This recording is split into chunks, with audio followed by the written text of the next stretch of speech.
ಶ್ರೀ ಗುರುಭ್ಯೋ ನಮಃ. ವೇದಪೀಠ ವಿರಿಂಚಿ ಭವಶಕ್ರಾದಿಸುರ ವಿಜ್ಞಾನದಾಯಕ ಮೋದ ಚಿನ್ಮಯ ಗಾತ್ರ ಲೋಕ ಪವಿತ್ರ ಸುಚರಿತ್ರ ಛೇದ ಭೇದ ವಿಷಾದ ಕುಟಿಲಾಂತಾದಿ ಮಧ್ಯ ವಿದೂರ ಆದಾನಾದಿ ಕಾರಣ ಬಾದರಾಯಣ ಪಾಹಿ ಸತ್ರಾಣ. ಹರೇ ಶ್ರೀನಿವಾಸ. ಶ್ರೀ ಗುರು ರಾಘವೇಂದ್ರಾಯ ನಮಃ. ಶ್ರೀ ಸತ್ಯಾತ್ಮತೀರ್ಥ ಗುರುಭ್ಯೋ ನಮಃ. ಶ್ರೀ ಜಗನ್ನಾಥದಾಸ ಗುರುಭ್ಯೋ ನಮಃ. ಎಲ್ಲರಿಗೂ ನಮಸ್ಕಾರ. ನಾವು ಪಂಚತನ್ಮಾತ್ರ ಸಂಧಿಯ ಸಾರವನ್ನು ನೋಡ್ತಾ ಇದ್ದೀವಿ. ನಾನು ಸಂಕ್ಷಿಪ್ತದಲ್ಲಿ ಹೇಳಿದ್ರು ಕೂಡ ವಿಷಯ ಯಾವುದೂ ಬಿಟ್ಟಿಲ್ಲ, ಭಾಳ ವಿಸ್ತಾರವಾಗಿ ಹೇಳದೆ ಹೋದ್ರೂ ವಿಷಯ ಯಾವುದೂ ಬಿಟ್ಟಿಲ್ಲ. ಕರೆಕ್ಟಾಗಿ ಎಲ್ಲನೂ ವಿಷಯವನ್ನು ಕವರ್ ಮಾಡ್ತಾ ಇದ್ದೇನೆ. ಈಗ ನಾವು 18 ನುಡಿ, ಹಿಂದಿನ ವಿಡಿಯೋದಲ್ಲಿ 18 ನುಡಿ ಮುಗಿದಿದೆ. ಇವತ್ತು 19ನೇ ನುಡಿ. ಇನ್ನು ಮುಂದಿನ ನುಡಿಗಳೆಲ್ಲ ಸರಳವಾಗಿ ಇದೆ. ಮೊದಲೇದೆಲ್ಲ ಸಂಖ್ಯೆ ಬಂದ್ಕೊಳ್ಳಿ ಸ್ವಲ್ಪ ಗೊಂದಲ ಹಿಡಿತದೆ, ಆದರೆ ಅಂತ ಅರ್ಥ ಆಗ್ತದೆ, ಏನು ಪ್ರಾಬ್ಲಮ್ ಏನಿಲ್ಲ. ಅಧ್ಯಯನ ಮಾಡೋಣ. ಇನ್ನು ಈ 19ನೇ ನುಡಿ. 100 ವರ್ಷಕ್ಕೆ ದಿವಸ 36,000 ನಾಡಿ ಶರೀರದೊಳಗೆ ಇನುತಿಹು ಸ್ತ್ರೀಪೂ ಭೇದಲ್ಲಿ ಹರಿಯ. ಈ ವಿಷಯ ಯಾಕೆ ಪದೇ ಪದೇ ಹೇಳ್ತಾರೆ ಜಗನ್ನಾಥದಾಸರು ನಮಗೆ ಅಂತ. ಈ 72,000 ನಾಡಿ ಅಂತ ಎಷ್ಟು ಕಡೆ ಬಂದಿದೆ. ಆಮೇಲೆ ಸ್ತ್ರೀಪೂ ಭೇದದಲ್ಲಿ ಅಂತ ಹೇಳ್ತಾರೆ. ಯಾಕಂದರೆ ಅಷ್ಟು ಇಂಪಾರ್ಟೆಂಟು. ಇದು ನಮ್ಮ ಮಕ್ಕಳಿಗೆಲ್ಲ ಪದೇ ಪದೇ ಹೇಳ್ತಾ ಇರ್ತೀವಲ್ಲ, ಅದಕ್ಕೆ ಅದೇ ರೀತಿಯಾಗಿ ಜಗನ್ನಾಥದಾಸರು ನಮಗೆ ಪದೇ ಪದೇ ಹೇಳ್ತಾ ಇದ್ದಾರೆ. ಇದನ್ನು ಭಾಳ ಇಂಪಾರ್ಟೆಂಟ್ ವಿಷಯ. ಅದು ಜ್ಞಾಪಕ ಇಡಬೇಕು, ಸತತವಾಗಿ ನಮಗೆ ಚಿಂತನೆ ಬರಬೇಕು. ಅದಕ್ಕೋಸ್ಕರ ಅವರು ಅಷ್ಟು ಹೇಳ್ತಾ ಇದ್ದಾರೆ. ಇಲ್ಲಿ 100 ವರ್ಷಕ್ಕೆ ಈಗ 72,000 ನಾಡಿ ಲೆಕ್ಕ ಹೇಗೆ ಬಂದಿದೆ ಅನ್ನೋದನ್ನು ಇಲ್ಲಿ ಹೇಳ್ತಾ ಇದ್ದಾರೆ. ಈಗ ಒಂದು ವರ್ಷಕ್ಕೆ 360 ದಿವಸ, 360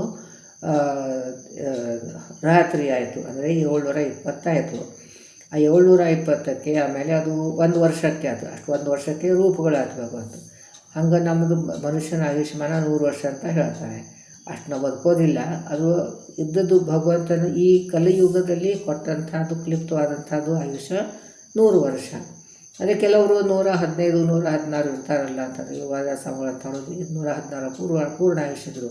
ಅಂದರೆ ಅದರಲ್ಲಿ ಎಲ್ಲ ಋತುವಿಂದು ಬೇರೆ ಬೇರೆ ರೀತಿಯಾಗಿ ಗಣನೆ ಮಾಡೋ ಪದ್ಧತಿ ಇದೆ. ಸೊ ಇದು ಅಧಿಕ ಮಾಸ ಇಳಿಲಾರ್ದೇ, ಈಗ ತಿರುಪತಿಲಿ ಅಧಿಕ ಮಾಸ ಗಣನೆ ಮಾಡೋದಿಲ್ಲ ಅವರು. ಅವ್ರದ್ದು ಗಣನೆ ಮಾಡೋ ಪದ್ಧತಿ ಅಂತ ಬೇರೆ. ಎಲ್ಲರೂ ಸರಿಯೇ, ಯಾವುದೂ ತಪ್ಪಿಲ್ಲ. ನಮಗೆ 5ನೇ ಸಂಧಿಯಲ್ಲಿ ಕೊನೆಯ ನುಡಿಯಲ್ಲಿ ಬಂತು ಹಾಗೆ ಬೇರೆ ಬೇರೆ ರೀತಿಯಾಗಿ ಗಣನೆ ಮಾಡ್ತಾರೆ ಅಂತ.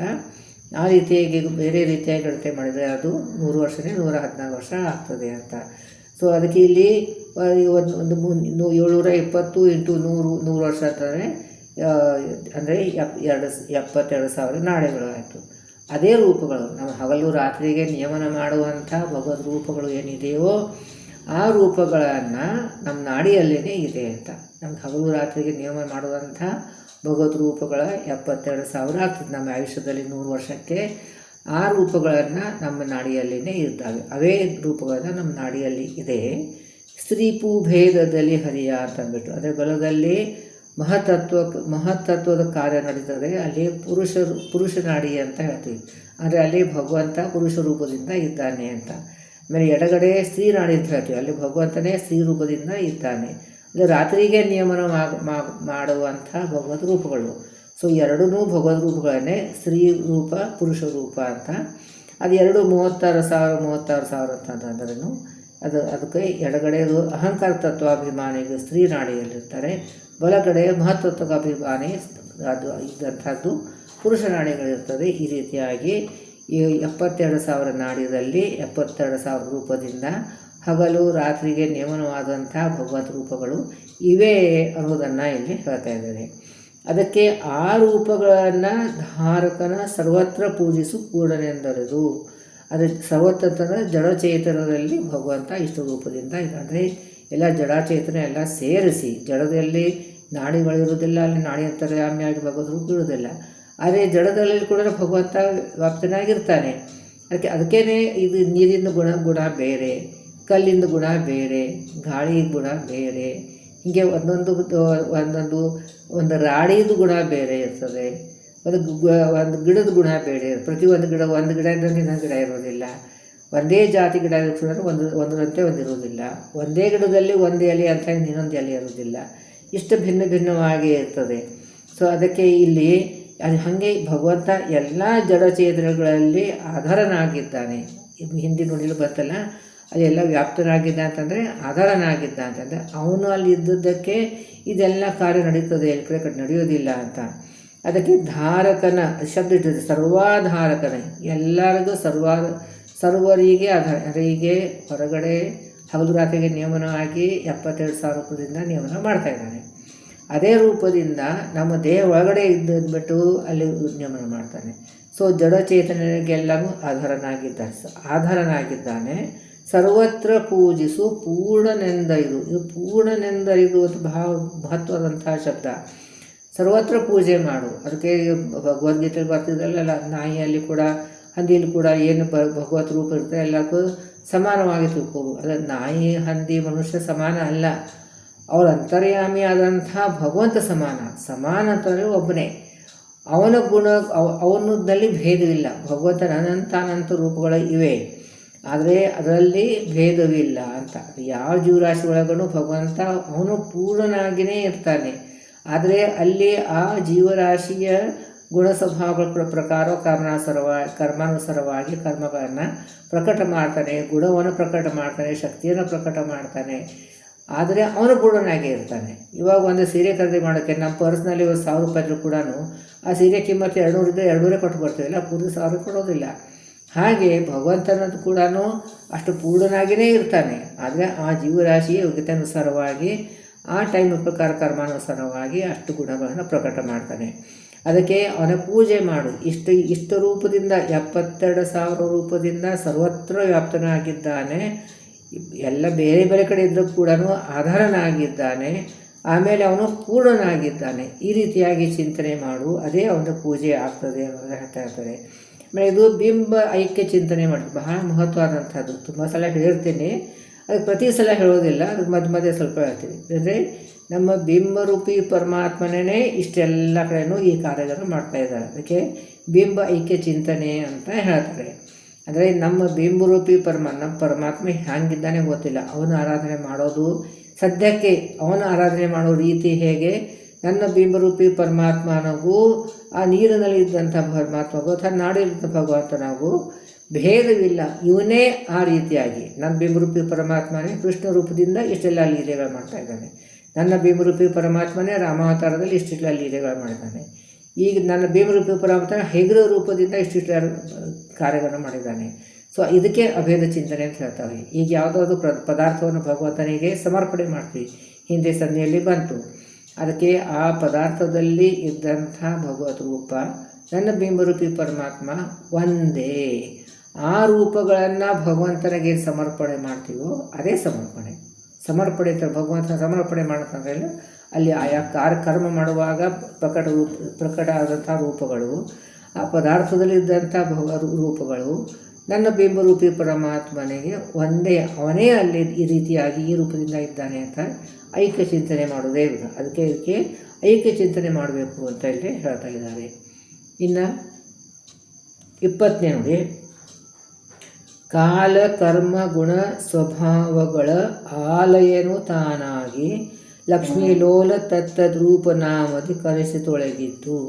ಕಾಲ ಕರ್ಮ ಗುಣ ಇದೆಲ್ಲರೂ ಇದೆಲ್ಲ ನಿತ್ಯವಾಗಿರ್ತದೆ. ಕಾಲ ನಿತ್ಯವಾಗಿರ್ತದೆ. ಜೀವಗಳು ಇದು ತ್ರಿವಿಧವಾದಂತಹ ಜೀವರಾಗಿರ್ತದೆ. ಆಮೇಲೆ ಕರ್ಮ, ಎಲ್ಲರದ್ದು ಕರ್ಮ ಬೇರೆ ಬೇರೆ ಇರ್ತದೆ. ಸೊ ಇದು ಕಾಲದಲ್ಲಿನೂ ನಿಯಮನ ಮಾಡ್ತಾನೆ, ಕರ್ಮದಲ್ಲಿನೂ ನಿಯಮನ ಮಾಡ್ತಾನೆ, ಗುಣದಲ್ಲಿ ಕೂಡ ನಿಯಮನ ಮಾಡ್ತಾನೆ. ಸ್ವಭಾವಗಳ ಆಲಯನು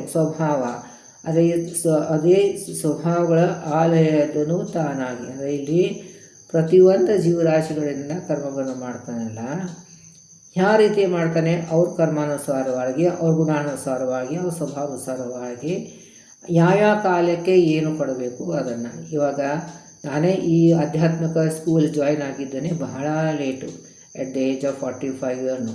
ಅಲ್ಲಿವರೆಗೂ ಕಾಲಕ್ಕೆ ವ್ಯರ್ಥವಾಗಿ ಕಳೆದೆ ಅಂತ ಇವಾಗ ಅನ್ನಿಸ್ತಾ ಇದೆ. ಸೊ ಅದಕ್ಕೂ ಯಾವ ಕಾಲಕ್ಕೆ ಯಾವ ಜೀವರಾಶಿಗೆ ಎಲ್ಲಿಗೆ ತಂದಿಡಬೇಕು ಅದು ಅವನೇ ಡಿಸೈಡ್ ಮಾಡಿರ್ತಾನೆ. ಆ ಪ್ರಕಾರ ಮೊದಲು ಪೂರ್ತಿ ಲೌಕಿಕ ಏನೂ ಇದ್ದಿಲ್ಲ. ಅದೇ ಇವಾಗ ಈ ಲೆವೆಲಿಗೆ ತಂದು ಹಚ್ಚಿದ್ದಾನೆ ಭಗವಂತ. ಸೊ ಇದು ಭಗವಂತನ ಕಾರುಣ್ಯ. ಇದೇ ಭಗವಂತನ ಕಾರುಣ್ಯ ಅಂತ ನಾವು ಅನ್ಬೇಕು. ಏನೂ ಇಲ್ಲದೇ ಇದ್ದಂಥ ಇಷ್ಟು ಈ ಲೆವೆಲಿಗೆ ತಂದಿಟ್ಟಿದ್ದಾನಲ್ಲ ಭಗವಂತ. ಎಷ್ಟಾದರೂ ಭಾಳ ಶ್ರೇಷ್ಠವಾದಂಥದ್ದು ಜ್ಞಾನ ಅಥವಾ ಶ್ರೇಷ್ಠವಾದಂಥ ಸಾಧನೆ ನನ್ನೇನಿಲ್ಲ. ಅದು ಏನೂ ಇಲ್ಲದೇ ಇದ್ದಂಥದ್ದು ಈ ಲೆವೆಲ್ ತಂದಿರ್ತದೆ. ಅದನ್ನು ಭಗವಂತನ ಕಾರುಣ್ಯ ಅಂತಲೇ ನಾವು ಸ್ಮರಣೆ ಮಾಡಬೇಕು ಅಷ್ಟೇ. ಸೊ ಅದಕ್ಕೆ ಎಲ್ಲ ಕಡೆಯೂ ಭಗವಂತ ಅವ್ರವ್ರ ಕಾಲ ಪ್ರಕಾರ ಕರ್ಮಾನುಸಾರ ಗುಣಾನುಸಾರವ ಸ್ವಭಾವಾನುಸಾರವಾಗಿ ಆಲೇನು ತಾನಾಗಿ ಅಲ್ಲಿ ಅಂತರ್ಯಾಮಿಯಾಗಿ ಇರ್ತಾನೆ. ಅದನ್ನೇ ಮನೆ ಮಾಡ್ಕೊಂಡಿರ್ತಾನೆ ಅಂತಂದ್ರೇನು, ಅವಳು ಅಂತರ್ಯಾಮಿ ಆಗಿ ಇರ್ತಾನೆ. ಲಕ್ಷ್ಮೀ ಲೋಲ್ತಾರೆ, ಲಕ್ಷ್ಮಿಗೆ ಆನಂದ ಕೊಡುವಂತಾನೆ. ಲಕ್ಷ್ಮಿಯಿಂದ ಭಗವಂತನಿಗೆ ಆನಂದವಿಲ್ಲ, ಭಗವಂತನಿಂದ ಲಕ್ಷ್ಮಿಗೆ ಆನಂದ. ಲಕ್ಷ್ಮೀ ಲೋಲ ತತ್ತದ್ರೂಪನಾಮದಿ ಕರೆಸ್ತದ್ದು. ಈ ಶಬ್ದ ಎಲ್ಲ ಕಡೆ ಬರ್ತದೆ. ತನ್ನಾಮ ತನ್ನ ರೂಪದಿಂದ ಭಗವಂತ ವ್ಯಾಪ್ತನಾಗಿದ್ದಾನೆ, ಕಾರ್ಯಗಳನ್ನು ಮಾಡ್ತಾನೆ ಅಂತಾರೆ. ಅವ್ರ ಸ್ವಭಾವ ವ್ಯಕ್ತ ಮಾಡಲಿಕ್ಕೆ ತನ್ನ ರೂಪ ವ್ಯಕ್ತ ಮಾಡ್ತಾನೆ. ಅವರು ಕರ್ಮವನ್ನು ವ್ಯಕ್ತ ಮಾಡಲಿಕ್ಕೆ ಅದು ಆ ರೂಪವನ್ನು ಪ್ರಕಟ ಮಾಡ್ತಾನೆ. ಇವಾಗ ನಾನು ಮಾತಾಡ್ತಾ ಇದ್ದೇನೆ. ಈ ಮಾತಾಡಬೇಕಾಗಿದ್ದರೆ ಭಗವಂತ ಮಾತಾಡುವಂಥದ್ದು ಒಂದೇ ರೂಪ ಇರ್ತದೆ, ಪ್ರಕಟ ಮಾಡ್ತಾ ಇರ್ತಾನೆ. ಅದಕ್ಕೆ ನಾನು ಮಾತಾಡಲಿಕ್ಕೆ ಸಾಧ್ಯವಿದೆ, ಇಲ್ಲಿದ್ರೆ ನಾನು ಮಾತಾಡಲಿಕ್ಕೆ ಸಾಧ್ಯವಿಲ್ಲ. ಸೊ ಅದಕ್ಕೆ ಆ ಕಾಲಾನುಸಾರವಾಗಿ ಅವ್ರ ಸ್ವಭಾವಾನುಸಾರವಾಗಿ ಅವ್ರ ಕರ್ಮಾನುಸಾರವಾಗಿ ಕಾರ್ಯಗಳನ್ನು ಭಗವಂತ ಮಾಡಿಸ್ತಾನೆ ಅಂತ. ಸೊ ಆಯಾ ರೂಪ ತನ್ನಾಮದಿಂದ ಕರೆಸ್ಕೊಳ್ತಾನೆ ಭಗವಂತ ಅಂತ. ಲೀಲೆಯಿಂದಲೇ ಸರ್ವ ಜೀವನ ಪಾಲಿಸುವ ಸೌರಹಿಪ ಸೃಷ್ಟಿಪ. ಲೀಲೆಯಿಂದ ತನ್ನ ಇಚ್ಛಾ ಮಾತ್ರದಿಂದ, ತನಗೆ ಇಚ್ಛಾ ಮಾತ್ರದಿಂದ, ಆಮೇಲೆ ಸಲೀಸವಾಗಿ ಒಂದು ಆಟ ಆಡೋದರಗತ್ತೆ ಲೀಲೆಯಿಂದಲೇ. ಏನೂ ಆಯಾಸ ಇಲ್ಲದೆ ಈಗ ಈಗ ಆಟ ಆಡ್ಕೋತ ಹಿಂಗೆ ಅಡಿಗೆ ಹೋಗ್ಬಿಡ್ತದೆ ಅಂತಂತೀವಿ ನಾವು. ಅದಕ್ಕೆ ಅಂದರೆ ಅದು ಆಟ ಆಡ್ಕೋತ ಆಗ್ಬಿಡ್ತದೆ ಅಂತಾರೇನು, ನಾವೆಲ್ಲ ಅಲ್ಲಿ ಕ್ರಿಕೆಟ್ ಆಡ್ತೀವಿ ಅಂತ ಅರ್ಥ ಅಲ್ಲ. ಅಂದರೆ ಅಷ್ಟು ಸಲೀಸವಾಗಿ ಏನೂ ಆಯಾಸ ಇಲ್ಲದೇ ಅಡುಗೆ ಹೋಗ್ಬಿಡ್ತದೆ ಅಂತ ಹೇಳ್ತೀವಿ. ಎಲ್ಲ ನಮ್ಮದು ಹೆಂಗಸರು ಕಾಮನ್ ಇದೇ ಮಾತಿರ್ತದೆ. ಅಡುಗೆ ಆಟ ಆಡ್ಕೋತ ಹಿಂಗೆ ಮುಗಿದೋಗ್ಬಿಡ್ತದೆ, ಮ್ಯಾಲಿನ ಕೆಲಸನೇ ಭಾಳ ಆಗ್ತಾವ್ರಿ ಅಂತ ಕೂಡ ಟ್ರೂ. ಅದೇ ಹೇಳೋಕೆ ಹೊರಟದ್ದು ಅಂತಂದ್ರೇನು, ಲೀಲೆಯಿಂದಲೇ ಅಂತಂದ್ರೇನು ಸಲೀಸವಾಗಿ ಆಯಾಸ ಇಲ್ಲದೇ ಮಾಡಿಬಿಡ್ತಾರೆ ಭಗವಂತ. ಸರ್ವ ಜೀವರ ಪಾಲಿಸುವ ಅಂದರೆ ತಾನೇ ಪಾಲನೆ ಮಾಡ್ತಾರೆ. ಸೃಷ್ಟಿ ಸ್ಥಿತಿ ಲಯ ಅಂತ ಹೇಳ್ತೀವಲ್ಲ, ಸೃಷ್ಟಿ ಬ್ರಹ್ಮಾಂತರ್ಯಾಮಿಯಾಗಿ ತಾನೇ ಮಾಡ್ತಾನೆ, ಲಯ ರುದ್ರಾಂತರ್ಯಾಮಿ ತಾನೇ ಮಾಡ್ತಾನೆ. ಆಮೇಲೆ ನಿಯಮನ ಕೂಡ ತಾನೇ ಮಾಡ್ತಾನೆ. ನಿಯಮನ ಮಾತ್ರ ಡಿಪಾರ್ಟ್ಮೆಂಟ್ ತನ್ನ ಕಡೆ ಇಟ್ಕೊಂಡಾಗ, ಯಾಕಂದರೆ ಅದರಲ್ಲಿ ಏನೂ ವ್ಯತ್ಯಾಸ ಆಗಬಾರ್ದು, ಪರ್ಫೆಕ್ಟಾಗಿ ಆಗಬೇಕದು. ಅದಕ್ಕೆ ಆಗಲಿ ಮಾಡ್ತಾನೆ. ಅದಕ್ಕೆ ಪಾಲಿಸುವ ತಾನೇ ಪಾಲನೆ ಮಾಡ್ತಾನೆ. ಸಂಹರಿಪ ರುದ್ರಾಂತರ್ಗರಾಗಿ ರುದ್ರ ಹೆಸರದಿಂದ, ರುದ್ರಾಂತರ್ಯಾಮಿ ರುದ್ರ ಹೆಸರದಿಂದ ಸಂಹಾರ ಮಾಡ್ತಾನೆ. ಸೃಷ್ಟಿಪ ಬ್ರಹ್ಮಾಂತರ್ಯಾಮಿಯಾಗಿ ಬ್ರಹ್ಮರೂಪದಿಂದ ಇದ್ದು, ಬ್ರಹ್ಮಾಂತರ್ಯಾಮಿ ಬ್ರಹ್ಮರೂಪದಿಂದ ಇದ್ದು ಸೃಷ್ಟಿ ಮಾಡ್ತಾನೆ. ಮೂಲ ಕಾರಣ ಪ್ರಕೃತಿ ಗುಣಕಾರ್ಯಗಳೇ ಮನೆ ಮಾಡಿ, ಅದೇ ಸಕಲ ಅಂತರ್ಯಾಮಿಯಾಗಿ ಸಕಲ ಕಾರ್ಯಗಳನ್ನೇ ತಾನೇ ಅಂತರ್ಯಾಮಿ ಗುಣ ಕಾರ್ಯಗಳ ಮನೆ ಮಾಡ್ತಾನೆ. ಅಂತರ್ಯಾಮಿಯಾಗಿ ಎಲ್ಲ ಕಾರ್ಯಗಳನ್ನು ಭಗವಂತ ಮಾಡ್ತಾನೆ. ಮೂಲ ಕಾರಣ ಅದೇ ಇಲ್ಲಿ ಮೂಲ ಕಾರಣ ಪ್ರಕೃತಿ ಅಂದರೆ ಲಕ್ಷ್ಮಿ. ಹಾಗೆ ಈ ಸೃಷ್ಟಿ ಮಾಡಲಿಕ್ಕೆ ಲಕ್ಷ್ಮಿಗೆ ಆದೇಶ ಮಾಡ್ತಾನೆ. ಸೊ ಲಕ್ಷ್ಮೀ ಅಂತರ್ಯಾಮಿಯಾಗಿ ತಾನೇ ಇರ್ತಾನೆ. ಆಮೇಲೆ ಲಕ್ಷ್ಮಿಗೆ ಒಂದು ವಿಶಿಷ್ಟವಾದಂಥದ್ದು ಶಕ್ತಿಯನ್ನು ಕೊಡ್ತಾನೆ. ಅದಕ್ಕೆ ಅವಳು ಪ್ರಕೃತಿ ಅಂತ ಅದೇ ಅವ್ಯಕ್ತ ತತ್ವಕ್ಕೆ ಅಭಿಮಾನಿ ದೇವತೆ ಲಕ್ಷ್ಮೀ ದೇವಿ. ಅವಳು ಮೂಲ ಕಾರಣ ಇದ್ದಾಳೆ, ಈ ಸೃಷ್ಟಿಗೆ ಕಾರಣನಾಗಿದ್ದಾಳೆ. ಅವಳ ಅಂತರ್ಯಾಮಿಯಾಗಿ ಬರ್ತಾನೆ, ಭಗವಂತ ಇರ್ತಾನೆ. ಗುಣ ಕಾರ್ಯಗಳ ಮನೆ ಮಾಡಿ ಅವಳು ಎಲ್ಲ ಜೀವರಾಶಿಗಳನ್ನು ಗುಣತನೇ ತ್ರಿಗುಣಗಳು ಸತ್ವರಾಜ ತಾಮಸಗಳಿಗೆ. ಆಮೇಲೆ ಅವಳು ಕಾರ್ಯ ಮಾಡ್ತಾಳೆ. ಆ ಸತ್ವರಾಜ ತಾಮಸದಿಂದ ರಾಶಿಗಳನ್ನು ಮಾಡಿ ಸೃಷ್ಟಿ ಮಾಡ್ತಾಳೆ, ಅದು ಕಾರ್ಯಗಳನ್ನು ಮಾಡ್ತಾಳೆ. ಅಲ್ಲೇ ಮನೆ ಮಾಡಿ ಅದು ಅಂತರ್ಯಾಮಿಯಾಗಿ ಅದನ್ನು ಅವರ ಲಕ್ಷ್ಮೀದೇವಿ ಅಂತರ್ಯಾಮಿಯಾಗಿ ಪ್ರಕೃತಿಗೆ ಅಭಿಮಾನಿ ದೇವತೆ ಲಕ್ಷ್ಮಿ ಆಗಿ ಅವಳು ದ್ವಾರ ಎಲ್ಲ ಸೃಷ್ಟಿಯನ್ನು ಮಾಡಿಸ್ತಾನೆ. ಅವಳ ದ್ವಾರ ಆಮೇಲೆ ಬ್ರಹ್ಮದೇವರ ದ್ವಾರ ಅಂತ ಹೇಳ್ತೀವಿ. ಅದೇ ಅವ್ಯಕ್ತ ತತ್ವಕ್ಕೆ ಅಭಿಮಾನಿ ದೇವತೆ ಲಕ್ಷ್ಮೀದೇವಿ. ಆ ಅವ್ಯಕ್ತ ತತ್ವದಿಂದ ಮಹತ್ವತ್ವ ಹುಟ್ಟುತ್ತದೆ. ಆ ಮಹತ್ವ ತತ್ವಕ್ಕೆ ಅಭಿಮಾನಿ ದೇವತೆ ಬ್ರಹ್ಮದೇವರು. ಸೊ ಬ್ರಹ್ಮದೇವರ ದ್ವಾರ ಸೃಷ್ಟಿ ಮಾಡ್ತಾನೆ ಅಂತ. ಆಮೇಲೆ ಅದರಿಂದ ಹುಟ್ಟಿದಂಥ ಅಹಂಕಾರ ತತ್ವಕ್ಕೆ ಗರುಡಶೇಷ ರುದ್ರರು ಅವರು ಅಭಿಮಾನಿ ದೇವತೆಗಳು. ಅವರ ಅಂತರ್ಯಾಮಿಯಾಗಿ ಸಂಹಾರ ಕಾರ್ಯವನ್ನು ಮಾಡ್ತಾನೆ ಅಂತ. ಸೊ ಇಲ್ಲೇ ಎಲ್ಲ ಕಡೆಯೂ ಗುಣ ಸಕಲ ಕಾರ್ಯಗಳನ್ನು ಅವನೇ ಎಲ್ಲರ ಅಂತರ್ಯಾಮಿಯಾಗಿ ತದ್ರೂಪ ತನ್ನಾಮದಿಂದ ಆ ಹೆಸರದಿಂದ ಆ ರೂಪದಿಂದ ಆ ಹೆಸರದಿಂದ ಆ ಕಾರ್ಯಗಳನ್ನು ಭಗವಂತ ಮಾಡ್ತಾನೆ ಅಂತ ಅನ್ನೋದನ್ನು ಇಲ್ಲಿ ಹೇಳ್ಕೊಳ್ತಾ ಇದ್ದಾರೆ. ಇನ್ನು 21ನೇ ನೋಡಿ, ತಿಲಜವರ್ತಿಗಳ ಅನುಸರಿಸಿ ಪ್ರಜ್ವಲಿಸಿ, ಅಂದರೆ ತಿಲದಿಂದ ಮಾಡಿದಂಥ ಎಣ್ಣೆದಲ್ಲಿ ಪ್ರಜ್ವಲಿಸಿ ದೀಪಗಳ ಆಲಯದ ಕತ್ತಲೆಯ ಭಂಗಿಸಿ ತತ್ಪದಾರ್ಥವ ತೋರುವಂದದಲ್ಲಿ. ತಿಲಜವರ್ತಿಗಳ ಸರಿ ದೀಪದಲ್ಲಿ ಎಣ್ಣೆ ಎಷ್ಟಿರ್ತದೆ, ಬತ್ತಿ ಎಷ್ಟಿರ್ತದೆ, ಆ ಬತ್ತಿ ಬತ್ತಿ ಎಷ್ಟು ಇರ್ತದೆ ಆ ಪ್ರಕಾರವಾಗಿ ಪ್ರಕಾಶ ಕೊಡ್ತದೆ. ಈಗ ನಾವು ಈಗ ನಾವು ದೇವ್ರ ಮುಂದೆ ಒಂದು ದೀಪ ಹಚ್ತೀವಿ. ಮೊದಲೆಲ್ಲ ಮನೆಗಳಲ್ಲಿ ಕೂಡ ದೀಪನೇ ಹಚ್ತಿದ್ರು. ಸೊ ಜಾಸ್ತಿ ಪ್ರಕಾಶ ಬಿಡ್ತಾರೆ, ದಪ್ಪಂದು ಬತ್ತಿ ಹಾಕಿ ಜಾಸ್ತಿ ಎಣ್ಣೆ ಹಾಕಿ ಇಡ್ತಿದ್ರು. ಅಂದರೆ ಅದು ಜಾಸ್ತಿ ಎಣ್ಣೆ ಹಾಕಿದ್ರೆ ಲಾಂಗ್ ಟೈಮ್ ಉರಿತದೆ. ಬತ್ತಿ ಜಾಸ್ತಿ ದಪ್ಪಂದು ಇಟ್ಬಿಟ್ರೆ ಹೆಚ್ಚು ಪ್ರಕಾಶ ಕೊಡ್ತದೆ. ಸೊ ಎಷ್ಟು ಹೊತ್ತು ಉರಿಬೇಕು, ಎಷ್ಟು ಪ್ರಕಾಶ ಕೊಡಬೇಕು, ಅದು ಬತ್ತಿ ಮತ್ತು ಎಣ್ಣೆ ಮೇಲೆ ಡಿಪೆಂಡ್ ಆಗ್ತದೆ. ಅದೇ ರೀತಿಯಾಗಿ ಪ್ರಜ್ವಲಿಸಿದ್ರೆ ಪ್ರಕಾಶ ಕೊಡ್ತದೆ. ದೀಪಗಳು ಆಲಯದ ಮನೆಗಳಿದ್ದಂಥ ಕತ್ತಲೆಯನ್ನು ಭಂಗ ಮಾಡ್ತದೆ. ತತ್ಪದಾರ್ಥವು ಅಲ್ಲಿದ್ದಂಥ ಪದಾರ್ಥಗಳನ್ನು ತೋರ್ತದೆ. ಅದೇ ರೀತಿ ಭಗವಂತ ಏನು ಮಾಡ್ತಾರೆ, ಜನರು ಹೇಕ್ಷಣ ತನ್ನವರ ಮನದೊಳಗೆ ಭಕ್ತಿ ದಾನ ಕರ್ಪಕ್ಕೆ ಒಲಿದು ಹೊಳೆಯುವತ್ತು ತೋರುವನು ಗುಣರೂಪ ಕ್ರಿಯೆಗಳನ್ನು. ಅದರಲ್ಲಿ ಕಾಲಾಭಿಮಾನ ಅಂತಂಥದ್ದು. ಇದು ನಮಗೆ ಜಲರು ಹೇಕ್ಷಣ ಕಮಲದಂತೆ ಕಂಡಿದ್ದಂಥ ಭಗವಂತ ತನ್ನ ಭಕ್ತರ ಅಂತರ್ಯಾಮಿಯಾಗಿ ನಿಂತು ಮನದೊಳಗೆ ಅವರ ಮನಸ್ಸಿನಾಗಿ ನಿಂತು, ಯಾಕಂದರೆ ಎಲ್ಲ ಕಾರ್ಯಗಳಾಗೋದು ಮನಸ್ಸಿನಿಂದ ಆದಂಥ ಕೆಲಸ ಮನಸ್ಸಿನಲ್ಲಿ ಪ್ರೇರಣೆ. ಅದಕ್ಕೆ ಅವನಿಗೆ ಸತತವಾಗಿ ನಾವು ಅವನೇ ಪ್ರೇರಕ, ಅವನೇ ನಿಯಾಮಕ ಅಂತ ಹೇಳ್ಕೊಂಡು ಹೇಳಬೇಕು. ಸೊ ಮನದೊಳಗೆ ಭಕ್ತಿ ಜ್ಞಾನ ಕರ್ಮಕ್ಕೆ ಒಲೆದು. ಸೊ ಆ ಜೀವರಾಶಿ ಅವ್ರ ಭಕ್ತಿ ಎಷ್ಟಿರ್ತದೆ, ಅವರು ಜ್ಞಾನಪೂರ್ವಕವಾಗಿ ಎಷ್ಟು ಭಕ್ತಿ ಮಾಡ್ತಾರೆ, ಅವ್ರ ಕರ್ಮಗಳನ್ನು ಎಷ್ಟು ಮಾಡ್ತಾರೆ, ಅದರ ಅನುಸಾರವಾಗಿ. ಅಂದರೆ ಈ ಬತ್ತಿ ಎಣ್ಣೆ ಪ್ರಕಾರವಾಗಿ ಹೇಗೆ ಪ್ರಕಾಶವನ್ನು ಕೊಡ್ತದೋ, ಒಂದು ನಮ್ಗೆ ಕಾಣಿಸ್ತದೋ, ಪ್ರಕಾಶ ಎಂಬ ಫಲವನ್ನು ಸಿಗ್ತದೋ, ಅದೇ ರೀತಿಯಾಗಿ ಭಗವಂತ ಅವರು ಭಕ್ತಿ ಜ್ಞಾನ ಕರ್ಮಕ್ಕೆ ಅನುಸಾರವಾಗಿ ಹೊಳೆಯುತ್ತ ಬಿಂಬರೂಪಿ ಹರಿ ಹೊಳೆಯುತ್ತಾನೆ. ಅಂದರೆ ಬಿಂಬರೂಪಿ ಪರಮಾತ್ಮ ನಮಗೆ ಆನಂದ ಮಾಡಿ ನಮ್ಮ ಕರ್ಮಾನುಸಾರವಾಗಿ ಕೊಡ್ತಾನೆ, ಫಲವನ್ನು ಕೊಡ್ತಾನೆ. ತೋರುವ ರೂಪ ಕ್ರಿಯೆಗಳನ್ನು ತೋರುವ ಅಂತಂದರೆ ವ್ಯಕ್ತ ಮಾಡ್ತಾನೆ. ನಮ್ಮ ಗುಣರೂಪ ಕ್ರಿಯೆಗಳನ್ನು ವ್ಯಕ್ತ ಮಾಡ್ತಾನೆ. ನಮ್ಮ ಗುಣ ಹೇಗಿರ್ತದೆ, ನಮ್ಮ ರೂಪ ಹೇಗಿರ್ತದೆ, ರೂಪ ಥರ ನಾವು ಹೊರಗಡೆ ಇವಾಗ ಆದಂಥ ರೂಪ ಅಲ್ಲ, ನಾವು ಸ್ವರೂಪ ದೇಹದಲ್ಲಿ ನಾವು ಹೇಗಿರ್ತೀವೋ ಆಮೇಲೆ ಆ ಪ್ರಕಾರಗಳನ್ನು ಕ್ರಿಯೆಗಳನ್ನು ಅವನು ವ್ಯಕ್ತ ಮಾಡ್ತಾನೆ ಭಗವಂತ. ಸೊ